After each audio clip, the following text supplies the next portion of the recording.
बहुत सारे लोग ऐसे हैं कुणाल जी जिनकी कुंडली में गज केसरी योग तो है, लेकिन ना ही वो अडानी है, अंबानी है, ना ही वो कोई बड़ा आदमी है।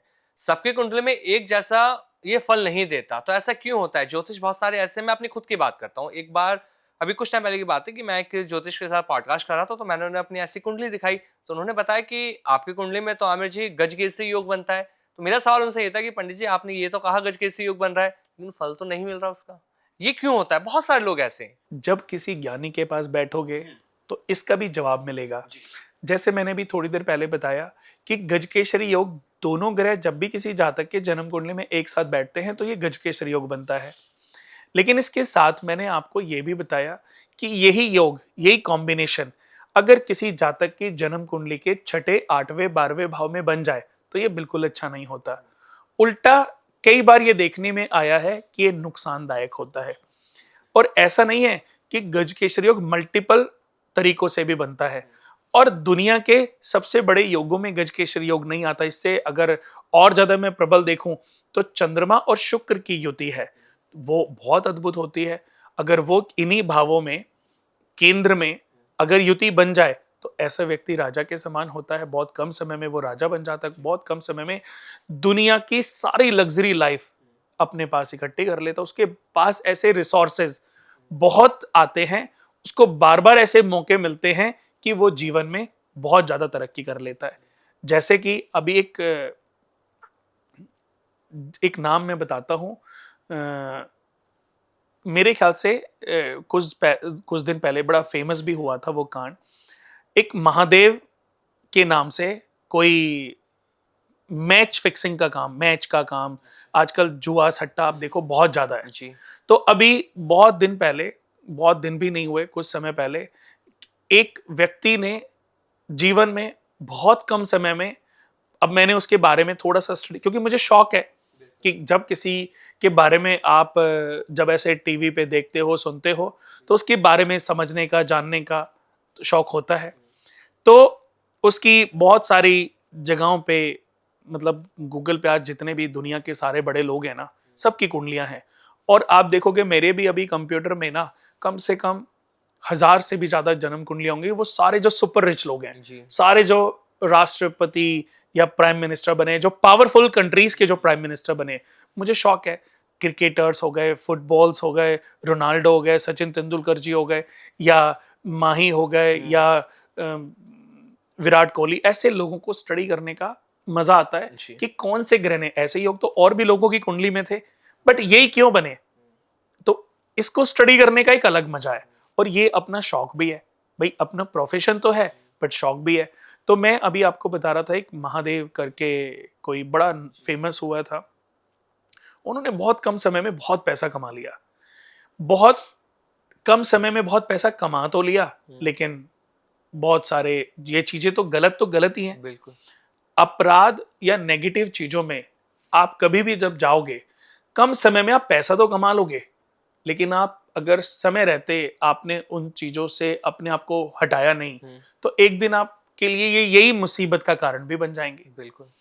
जब व्यक्ति तरक्की करता है ना, तो जो पैसे का नशा है वो सर चढ़ के बोलता है।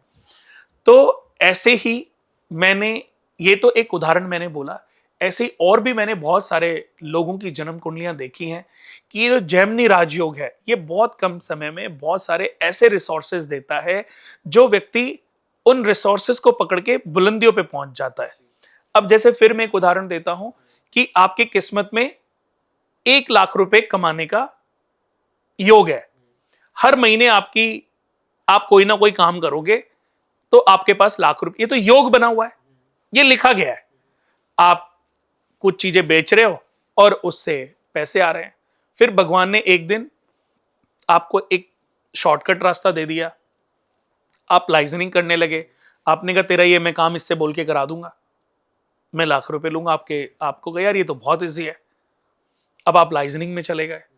धीरे धीरे करते करते आप एक के बाद एक और पाप वाले कामों को पकड़ते चले गए। भाई आपकी कुंडली में लिखा हुआ है आपके पास लाख रुपए हर महीने आने हैं।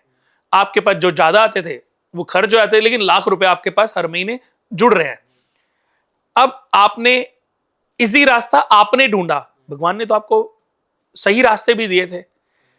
हर व्यक्ति की जन्म कुंडली में ये योग है कि उसके पास पैसा किस वे से आएगा।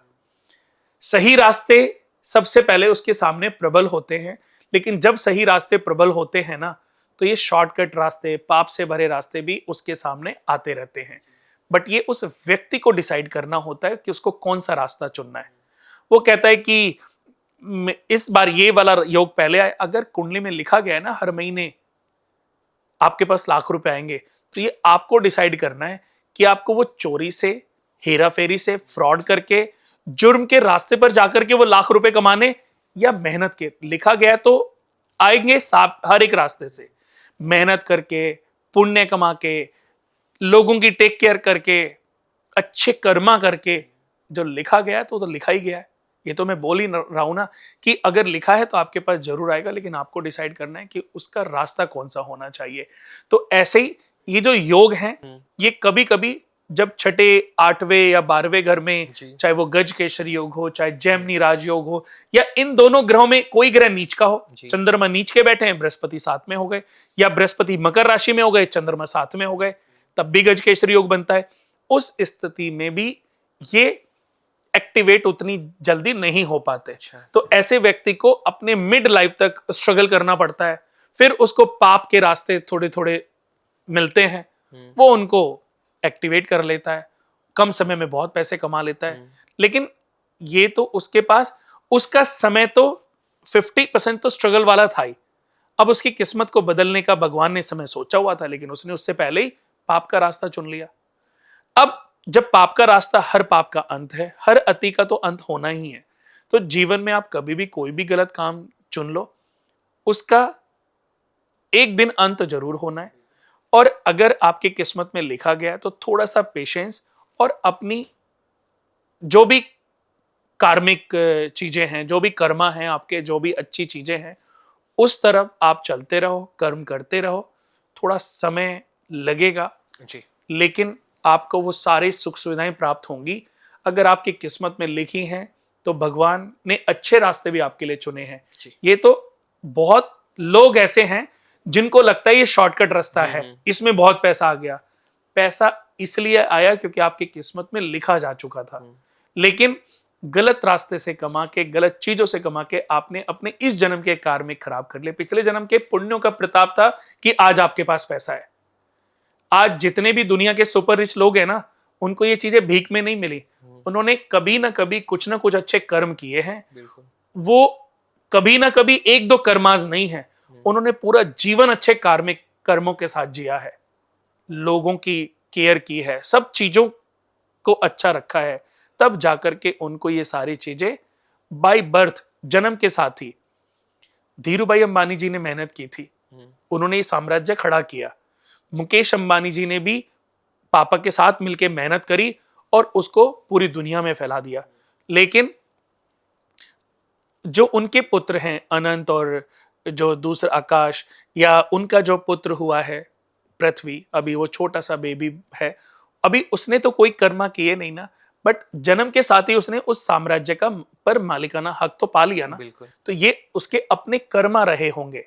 कर्मों के लिए हमने कई बार बात की है कि हर व्यक्ति की जन्म कुंडली में जब वो जन्म लेता है तो उसकी अच्छाइयां और बुराइयां दोनों जन्म लेती हैं। अच्छी स्थितियां और बुरी स्थितियां, ये जो ऋण, ये जो ग्रह किन भावों में बैठते हैं, ये इंडिकेशन है हमारे प्रारब्धों का। अब कोई आपकी इस कैलकुलेशन को, कोई आपकी जन्म कुंडली को पढ़ पा रहा है, ये उसकी ज्ञानता पर, उसकी नॉलेज पर डिपेंड करता है कि वो आपको किस तरीके से बताता है। जैसे आपने ये तो जान लिया कि आपकी कुंडली में गज केसरी हो गया, आपने पूछा भी बट आपको सही जवाब नहीं मिला, तो एक कारण तो यही कि वो आपका गज केसरी योग कहां पर बना हुआ है, आपका छठे घर में है, आठवें घर में है। तो अच्छा है कि आप उस गलत रास्ते आपको मिलेंगे, लेकिन आप उनको नहीं पकड़ रहे हो, आपको नहीं पसंद, तो अभी स्ट्रगल है। लेकिन अगर गज केसरी योग बना है तो थोड़ा समय और बीतेगा। 31 to 40 एज की लाइफ में अपने आप अपग्रेड हो जाओगे। आज आपको लगता है कि मैं एक चैनल में जॉब करता हूं, कल को हो सकता है भगवान की कृपा हो जाए ऐसा चैनल आपका हो, आप एक चैनल के मालिक बन जाएं, आपके पास भी कितने लोग काम कर रहे हो। समय को थोड़ा सा बीतने दो। फिर एक और वजह मैं आपको बताता हूं दोस्तों, कि जब किसी व्यक्ति की जन्म कुंडली में यानी कि D1 चार्ट में कोई अच्छा गजकेसरी योग बना है, बृहस्पति उच्च राशि में या चंद्रमा उच्च राशि में और गजकेसरी योग केंद्र में बना है, या द्वितेश, पंचमेश, नवमेश और एकादेश में बना है। अब ये दोनों ग्रह जाकर के D9 चार्ट में, नवमांश चार्ट में नीच राशि में बैठ जाएं, शत्रु राशि में बैठ जाएं, तो आपका समझ लीजिए कि 50 to 80% जो पॉजिटिविटी है वो तो वीक हो गई।